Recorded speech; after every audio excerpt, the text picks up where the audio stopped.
The Bible says that the whole earth, the creation is called, is waiting for the manifestation of the sons of God. Ladies and gentlemen, the Shekinah first shows up when they are coming from their past. It was Egypt. On their way to promise. It was Canaan. They got stuck in a prayer meeting because that's all they knew how to do to deal with their past. The only way they made it through Egypt was prayer. But what do you do when your prayers have been answered? Come on now. So they are still on their knees praying. They have come to what they believe to be an impossible situation. The Bible said that Moses had led them to a place where they had a mountain on the right called a highway, and a mountain on the left, Migdol, and they had Pharaoh's 600 chariots coming behind them. They were in the plains of Beelzebub. What do you do when you don't know what to do? A mountain on the left, a mountain on the right, and the enemy pursuing behind you. And in front of them was the Reed Sea that we call the Red Sea, that at its deepest point is 9,998 feet deep. All right. Come on, Bishop. What do you do when you don't know what to do? All right. All right. And so the Bible said they resorted to their past, as apostolic folk know how to do. And they prayed and prayed and prayed. Yes, sir. And God shows up from heaven and says, Moses, what are you doing here? Get up from there. Yes, sir. How do you get up when that's what the church has taught you to do? All right. Come on. How do you dare think to defy your teaching? All right. It took God to tell him, get up from there. Get up. All right. Get up. Come on. He said, why are you still on your knees? Moses said, the people are about to stone me. You don't understand? We're hemmed up here. We can't go anywhere. The Red Sea's in front of us. Pharaoh's army's behind us. God said, get up from there. He said, take your rod and hold it up.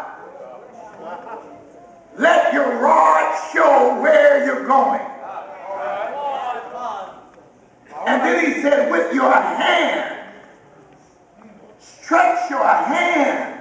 Hold your rod up, but stretch your hand. All right.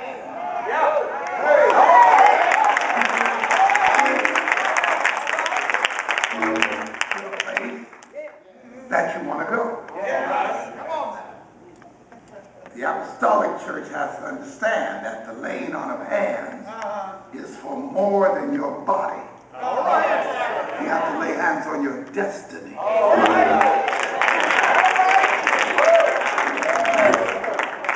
I appreciate that, but I won't be there for a little while. Listen, let me tell you.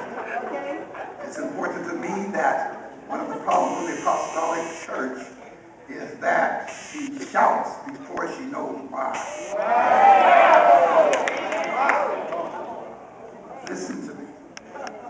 And so, ladies and gentlemen, he tells them, stretch forth your hand, raise your rod, but stretch forth your hand. Watch. Then he says, tell the people, forward march. Now, Moses is a great guy, but you know who's greater right now are those lieutenants and captains. Moses is talking to God, but they got to talk to the people. All right. Go ahead. Come on, Bishop. The importance of the second man in the church. The importance. Wow, the first man is talking to God. The second man is talking to the people. The first man, who he's talking to, agrees. Who the second man is talking to is about to stone him. All right. All right. All right. The church minimizes the importance of the man in the second place. Here's a man who has to move 3 million people through the Red Sea. It hasn't divided yet. And he's got to go and tell them, forward march! Are you crazy? They get to the sea. Moses stretches his hand, and the water divides. Well, you would think the miracle's over, would you? Or would you believe that this wall of water is going to cave in on us? You know there had to be some apostolic folk going through there touching it to see if it's water. It wasn't nice, it's still water.